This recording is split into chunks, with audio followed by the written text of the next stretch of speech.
constitucional. Ahora, ¿a qué le llaman Inquisición protestante? ¿A qué es lo que le llaman Inquisición protestante? Vamos entonces a ver qué es lo que le llaman Inquisición protestante. Bueno, los católicos han maliciosamente manipulado la historia, haciendo ver que eventos políticos o revoluciones, fueron eventos religiosos protestantes. Veamos algunos. Por ejemplo, la persecución de católicos en Inglaterra por el rey Enrique, lo que es el anglicanismo. Hay que entender que el anglicanismo no tuvo su origen en la Reforma, ni tiene nada que ver con el movimiento cristiano primitivo o protestantismo. Los anglicanos no tienen absolutamente nada que ver ni con la Reforma ni con el cristianismo primitivo. El anglicanismo es un catolicismo que no tiene comunión con el Papa. Su origen está en la ruptura del rey Enrique VIII con Roma, en la cual él se nombra el líder de la iglesia. Esta ruptura se debió no a asuntos doctrinales, como si fue el caso de los Pobres de León, de los valdenses, lollardos, luteranos, calvinistas, etc. La causa de esta ruptura fueron asuntos políticos. Vamos a ver ahora una gran mentira que los católicos creen. Los católicos creen que el rey Enrique quería casarse con la mujer de su hermano y el Papa se opuso. Todo esto es falso. Y vamos ahora a decir la verdad de lo que ocurrió aquí. Bendito sea el Señor. Y les exhorto, les animo a los católicos a investigar, a leer historia, no páginas apologéticas católicas.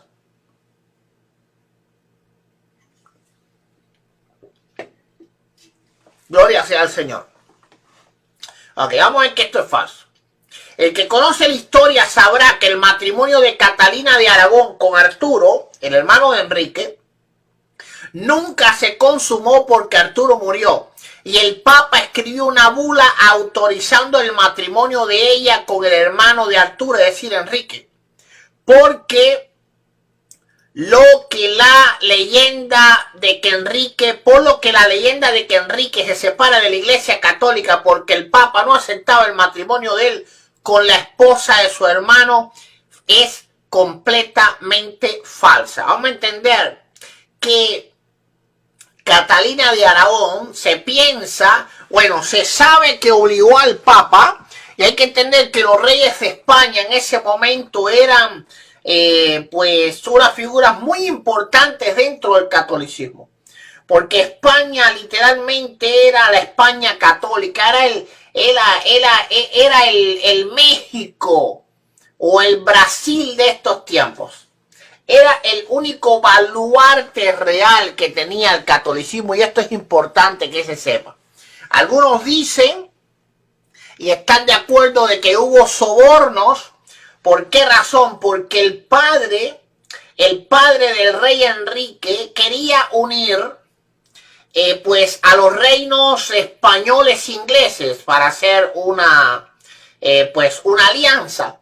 Entonces quería, por eso se hizo primeramente la boda de Catalina con Arturo. Para, se muere Arturo, ¿qué pasa? Se va a romper la alianza. Esto no puede ocurrir. No puede ocurrir. Entonces fuerzan al Papa de una manera, algunos dicen que sobornado y otros simplemente con fuerza política, a escribir una bula para anular el matrimonio anterior, decir que nunca se consumió, es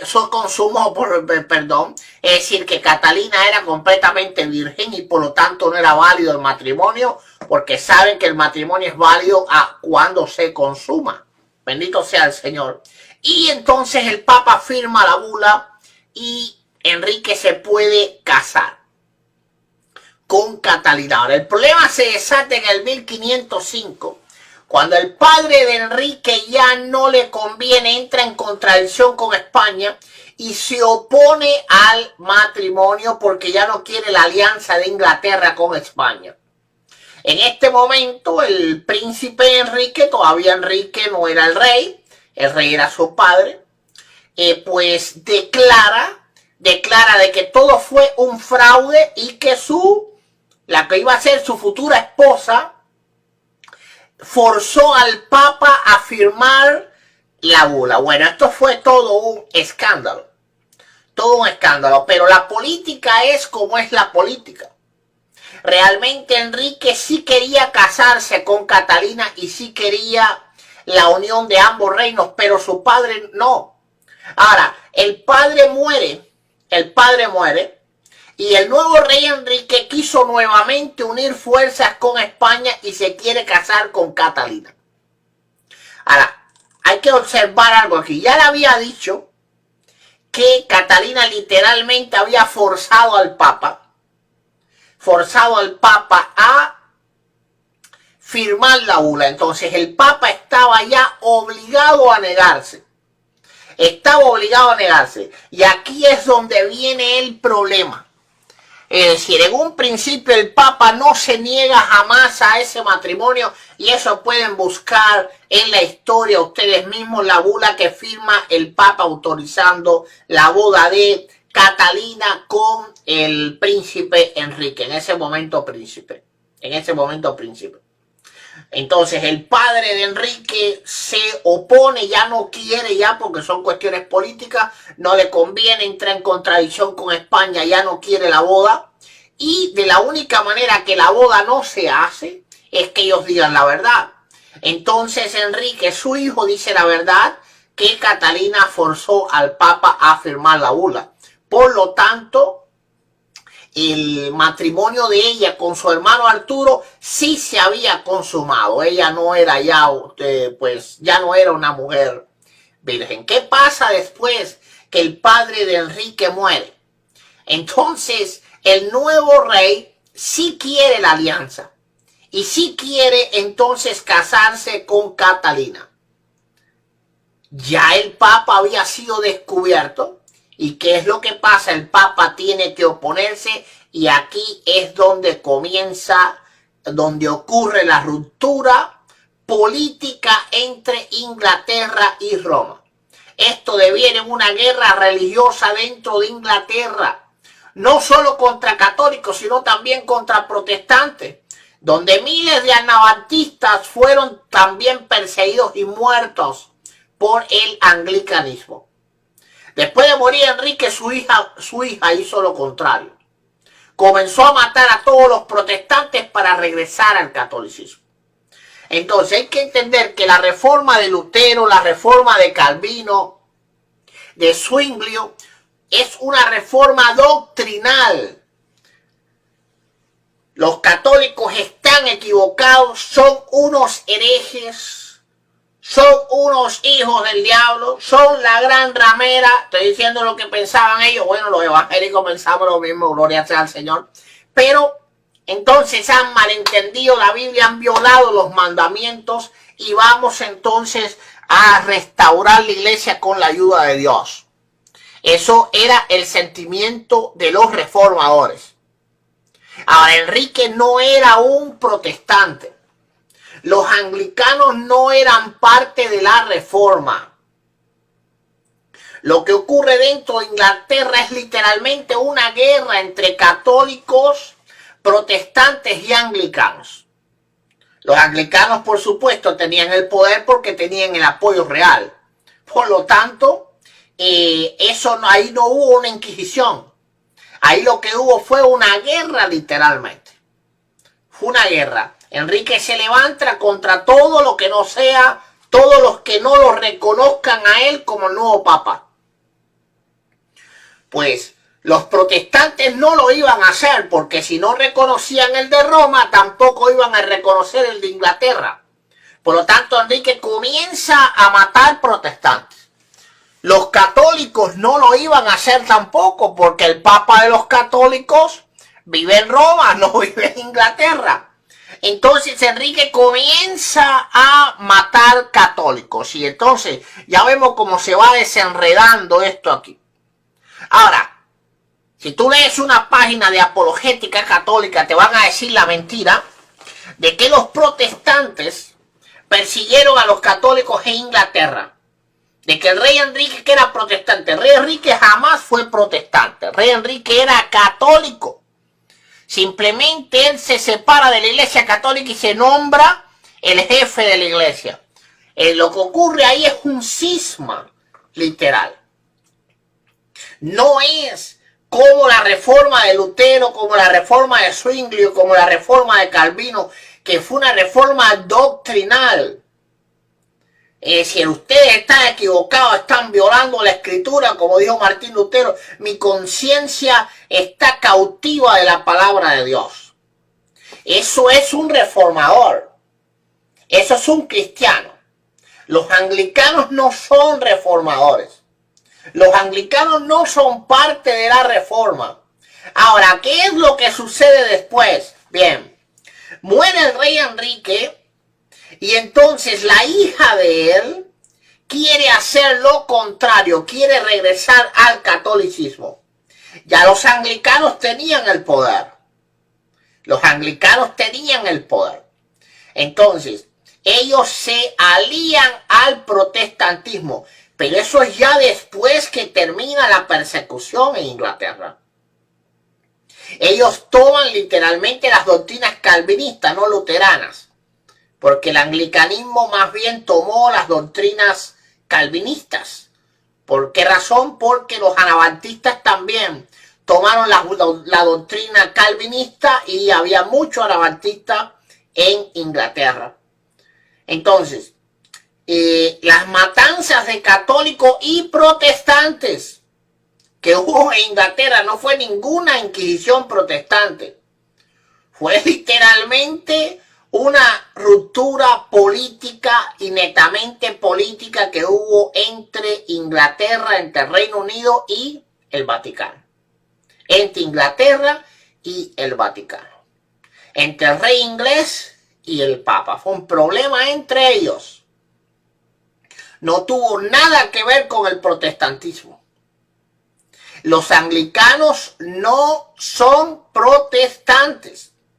Bueno, nosotros tampoco somos protestantes, así nos llaman los católicos. No son reformistas, no son reformadores. De hecho, ellos mataron también a reformadores. Ahora, después no tenían ni un lado ni el otro. Porque al morir Enrique, entonces la hija de él ya no estaba a favor del anglicanismo, sino a favor del catolicismo. Entonces, ¿qué ellos hicieron? Pues dijeron, bueno, hay que unirse a uno de los dos. Y el catolicismo no nos da la oportunidad de seguir siendo anglicanos. El protestantismo nos da la oportunidad de seguir siendo anglicanos. Por lo tanto, ellos acogen mayormente la doctrina de Juan Calvino. Y el anglicanismo se vuelve en un calvinismo anglicanista, vamos a decirle así. Vamos a decirle así. Como los anabantistas, que eran unos...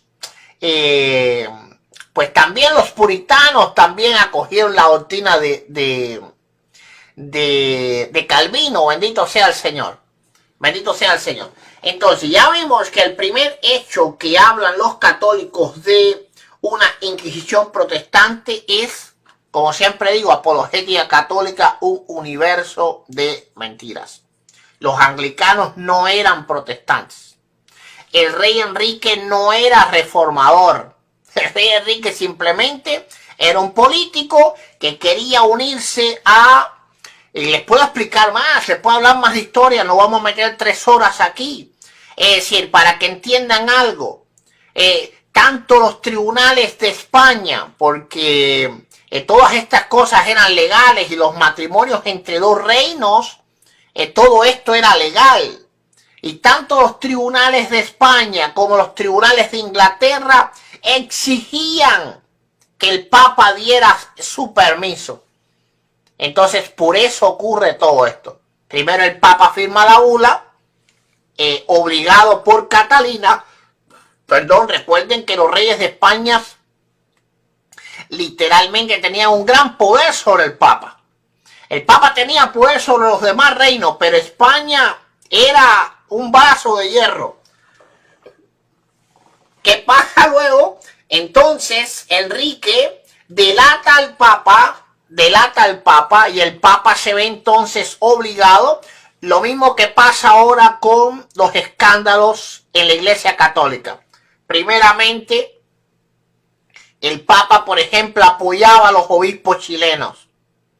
Y no, eso es una calumnia y una falta de prueba y todas las cosas. Cuando entonces comenzaron a haber declaraciones que el Papa ya sabía todas las cosas, entonces ahora el Papa pidió la renuncia de todos. Porque ya tiene las manos atadas.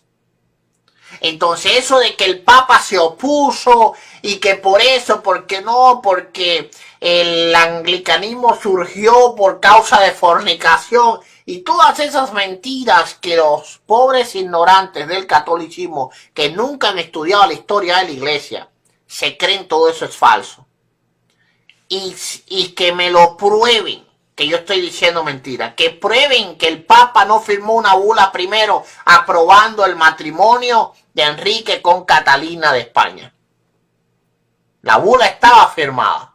Ahora, Enrique echó para adelante al Papa y dijo que su esposa había obligado al Papa, o su futura esposa había obligado al Papa a firmar la bula. ¿Por qué razón? Porque su padre ya no quería esa unión. Pero cuando su padre muere, entonces surge la unión. Entonces ahí no hubo reforma ninguna. Ahí lo que hubo fue un escándalo político, el que el rey Enrique quiso ser el jefe de la iglesia y punto. No tiene nada que ver con la reforma, porque la reforma fue algo cristiano, fue algo doctrinal simplemente. No estaban de acuerdo con los dogmas católicos y punto. Eso es reforma. Eso eran reformistas, eso eran reformadores, eso eran entre comillas protestantes. Los anglicanos no son reformadores ni son protestantes. Ellos luego entonces se aliaron doctrinalmente al protestantismo y acogieron mayormente, si no me equivoco, la doctrina de Juan Calvino, es decir, el calvinismo. Entonces estamos viendo aquí ya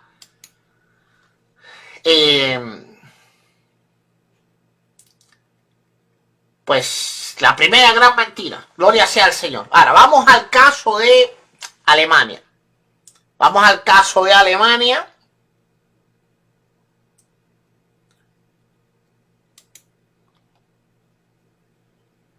Gloria sea al Señor.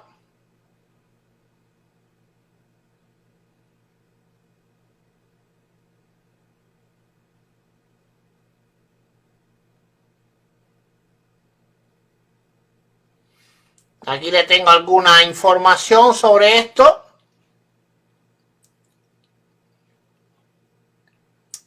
Para que, bueno, traer algunas páginas aquí para que ustedes puedan entender las cosas. Gloria sea al Señor.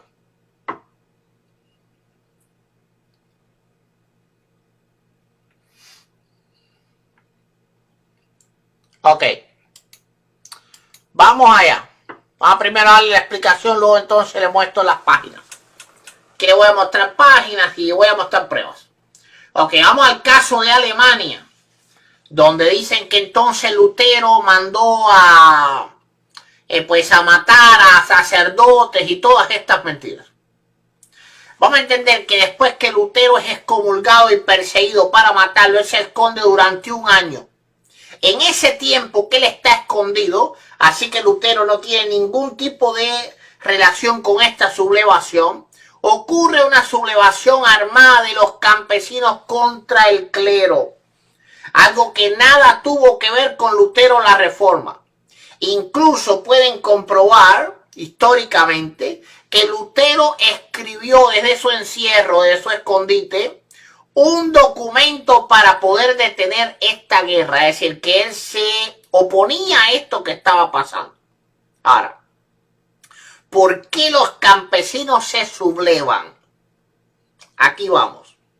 Hay que comprender que la Iglesia Católica cobraba un diezmo obligatorio. Y no solo un diezmo, sino primicias. Después vamos a estudiar qué eran las primicias, porque no son las primicias que pagan ahora los católicos. Y además de eso, cobraba impuestos. Es decir, la Iglesia Católica cobraba diezmos y además cobraba impuestos. Así que los sectores pobres de Europa odiaban al clero. Odiaban al clero. Eso lo pueden ver en literatura de la época. Ver a un, ¿cómo es que le llamaba? Un abad. Que eran los que cobraban los impuestos. Los abades eran los que cobraban los impuestos. Era literalmente ver al diablo. Ver al diablo. ¿Por qué? Porque ellos llegaban cobrando impuestos. Entonces, esto es importante. Gloria sea al Señor. Que Europa, los pobres europeos odiaban al clero. Y esto ocasionó enfrentamientos armados entre gentes que nada tenían que ver con el cristianismo contra el clero y los ejércitos imperiales del emperador alemán. Europa no quería más la unión iglesia-estado y que la iglesia cobrara diezmos e impuestos a los pobres. Esto mismo pasó en América, por ejemplo, como en México, que existieron guerras para separar la iglesia del estado. Esto no es inquisición, sino revoluciones sociales que no son dirigidas por ninguna iglesia. En los siglos XVI y XVII hay que entender que la Iglesia Católica era propietaria de casi todas las tierras de Europa, por la que cobraba money, impuestos, a pesar de que el sacerdote Luis Toro tuvo la cara de debatir conmigo sobre el diezmo. Esto hacía más miserable la vida de los pobres y tampoco gustaba a los ricos, por lo que la gente se sublevó contra el dominio tiránico del catolicismo y así Europa fue libre como lo es ahora. Y gloria sea al Señor. Vamos a entender esto. Vamos a ir. Bueno, ¿qué fue lo que entonces pasó en Europa? ¿Y por qué existieron muertes de sacerdotes y creyentes católicos? Veremos cómo los apologistas católicos han distorsionado la historia. Ya vimos que Enrique de Inglaterra no era parte de la Reforma cristiana y por lo tanto la persecución de católicos en Inglaterra se debió a un problema político y no a un asunto doctrinal. De hecho, al principio los anabaptistas, calvinistas y puritanos fueron perseguidos por los anglicanos y por el propio Enrique. Luego, más tarde, es que el anglicanismo adopta poco a poco las ideas de Calvino. Lo que sucedió en Alemania y otros países no fue más que la sublevación de los pobres y los señores feudales contra la Iglesia Católica, que por haber falsificado documentos se decía propietaria de la mayor parte de Europa, literalmente de todo lo que antes era el Imperio Romano. Y por esto todos tenían que pagarle diezmos impuestos, como por ejemplo lo que le llamaban la primicia, que no es lo que ahora cobran, sino era otra cosa. Esto consistía en la obligación, era obligatorio por ley, de entregar a la iglesia la 40ª y la 60ª parte de los frutos de la tierra y el ganado. Pero existía otro problema y era que existía una unión completa entre iglesia y Estado.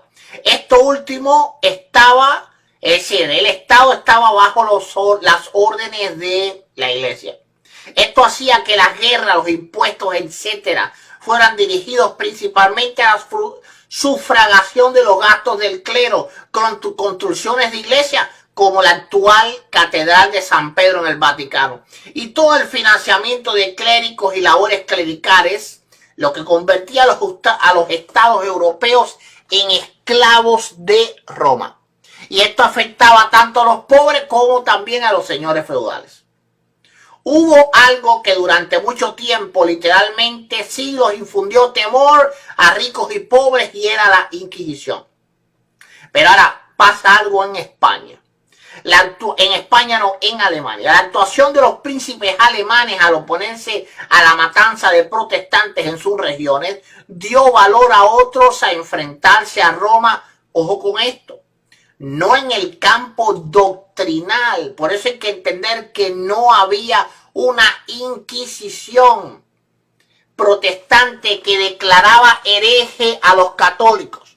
Los católicos, tú tienes una una virgen, tú eres un hereje y entonces te vamos a juzgar por la Inquisición. Eso nunca pasó, gloria sea al Señor. Eso jamás pasó. Era, es decir, se enfrentaban a Roma no en el campo doctrinal, sino en el campo político y social, por lo que surgieron revueltas en toda Europa con el objetivo de detener la esclavitud a la que eran sometidas por parte de la Iglesia Católica. La matanza de clérigos durante la Reforma nada tuvo que ver con la Reforma, pues la Reforma era algo doctrinal y no político. Lutero jamás guió un movimiento revolucionario ni ningún tipo de levantamiento. El clásico ejemplo de esto lo vimos en nuestro amado o nuestra amada México. Gloria sea al Señor. Nuestro amado México lindo y querido. En 1926, el gobierno del presidente mexicano Plutarco Elías Calles se propuso descatolizar a México. Estoy leyendo textos, citas literales de corazones.org, una página superoficial del catolicismo. En 1926, el gobierno del presidente mexicano Plutarco Elías Calles se propuso descatolizar a México para abrir el país a la modernidad. Con este fin puso en marcha una feroz persecución contra la Iglesia Católica. Y vamos esto a ver en la Enciclopedia Católica, Mercaba. Vamos a ver, ¿dónde están? ¿Dónde estás?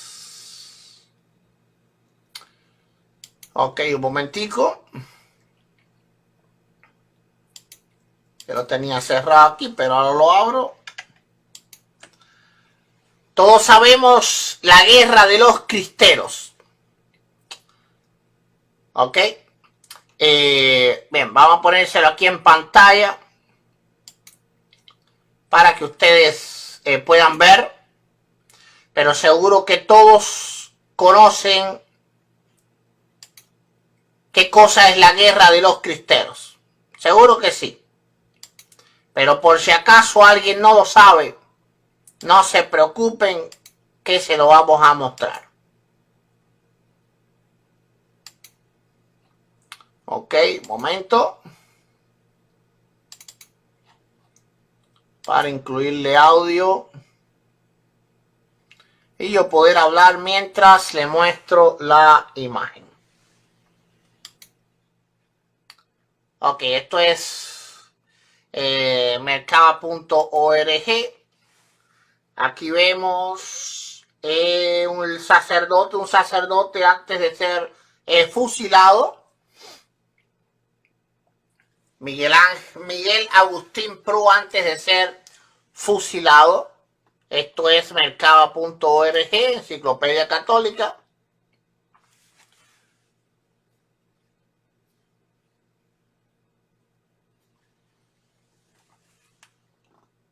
Gloria sea al Señor. Ok, vamos a ver si leemos un poquitico aquí de cuál era el origen.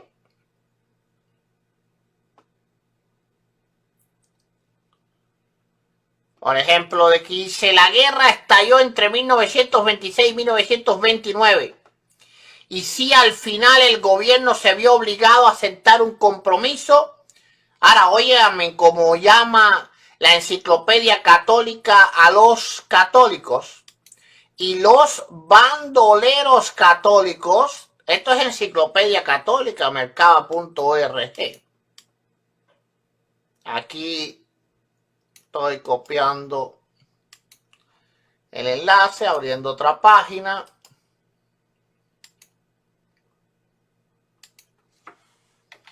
Ok, ahí está Enciclopedia Católica Hispana.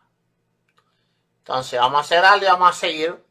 Y los bandoleros católicos, no obstante los éxitos, tuvieron que obedecer contra su voluntad a la orden de la Santa Sede, es decir, el Vaticano les ordenó deponer las armas.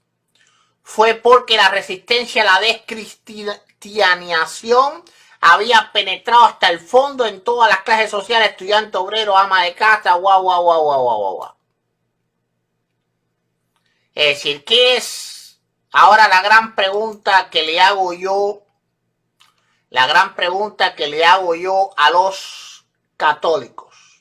Déjenme ponerme otra vez en pantalla. Gloria sea al Señor.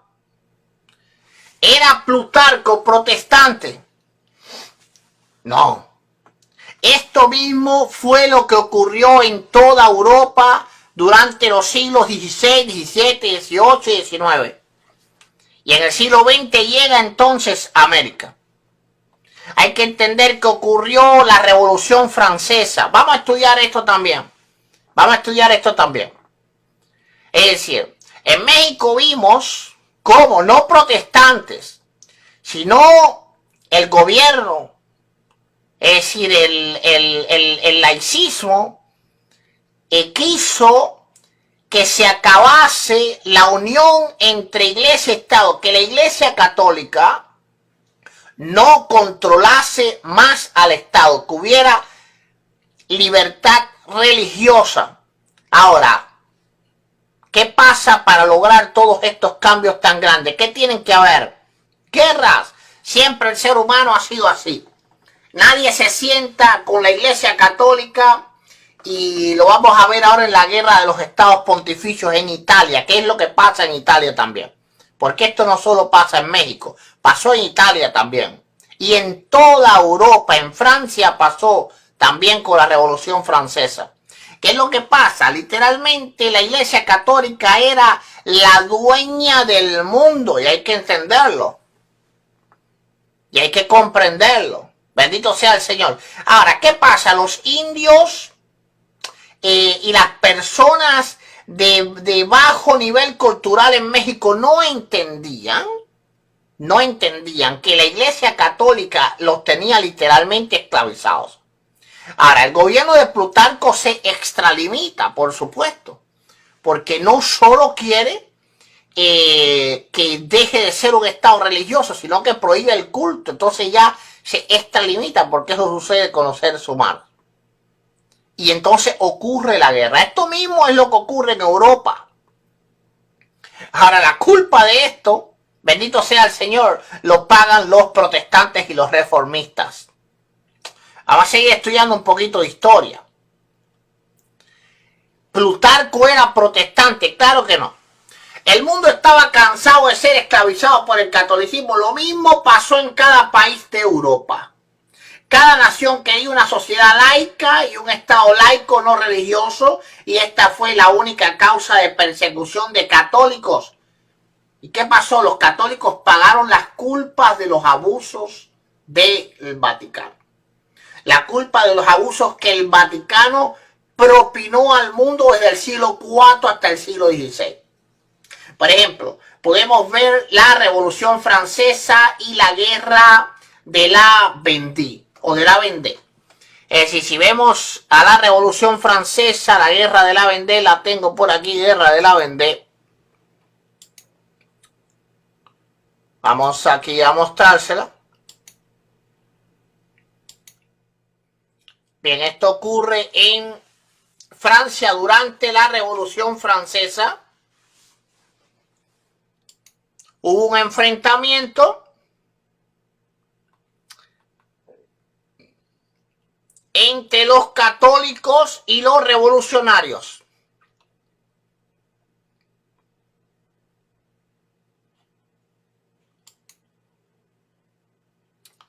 ¿Ok? Aquí me dice, según ellos, las tropas de campesinos muy católicos y muy unidos a los nobles son liberados por la pequeña nobleza local para restablecer la monarquía y salvar al catolicismo. Salvar al catolicismo. Esto ocurre en Francia, en la Revolución Francesa. Muchos católicos murieron. Ahora, la pregunta es, ¿por qué murieron? ¿Por los protestantes? No. El mundo estaba cansado del catolicismo. Hay que entender que la reforma no fue la causa de esta sublevación, sino que la reforma fue consecuencia también de lo cansado que estaba el mundo del catolicismo, de la Inquisición católica, de los impuestos católicos y de la primicia católica, del diezmo católico y de todos los abusos y atropellos de la Iglesia católica. El mundo estaba cansado. Tanto los hombres de fe que se levantaron entonces de manera doctrinal, porque hay que entender que todos los hombres se sublevan de manera diferente. De manera diferente. Hay quienes se sublevan con la pluma y escriben libros y escriben poemas. Hay otros que escriben canciones, protestas, y hay otros que cogen las armas. Hay otros que cogen las armas. El mundo estaba cansado del catolicismo. Eso originó varias cosas. Una de ellas es la Reforma. Otras son la Revolución Francesa.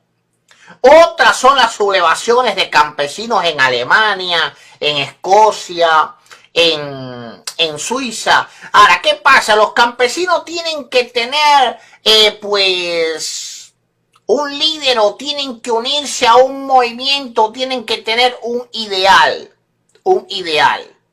Y entonces muchos de ellos pensaban que estaban bajo los ideales de la Reforma. Pero la Reforma no era una reforma política, era una reforma doctrinal, simplemente. Es decir, todos los reformistas eran teólogos, todos eran teólogos, no eran revolucionarios ni nada por el estilo. Ahora, ¿quién paga los platos rotos? El protestantismo, pero en verdad lo que la gente quería era que el catolicismo desapareciese de sus vidas. Literalmente. Vamos a ver qué es lo que sigue pasando. Respondiendo la pregunta, ¿hubo inquisición protestante? No. Eso es una farsa. Completa farsa. ¿Hubieron personas dentro del protestantismo que mataron católicos? Completamente seguro que sí. Pero no hubo inquisición protestante. Siempre en todos los movimientos religiosos hay hombres de fe y hay fanáticos. Como mismo en el catolicismo hay gente de fe y hay fanáticos. Hay gente que con toda seguridad me cortarían mi cabeza. Bendito sea el Señor. Ahora, si un católico me cortara mi cabeza, no quiere decir que todavía hay inquisición católica. Y eso es importante que ustedes lo sepan. Nunca hubo inquisición protestante. Eso es una mentira de los apologistas católicos. Bueno, espero, bendito sea el Señor, que este video te haya sido de edificación y al fin tú entiendas, mi amigo católico, que te han estado mintiendo deliberadamente. Completamente deliberadamente. Bendito sea el Señor. Bueno, ahí voy a estar saludando un poquitico a los hermanos del chat y nos vamos a descansar. Bendito sea el Señor.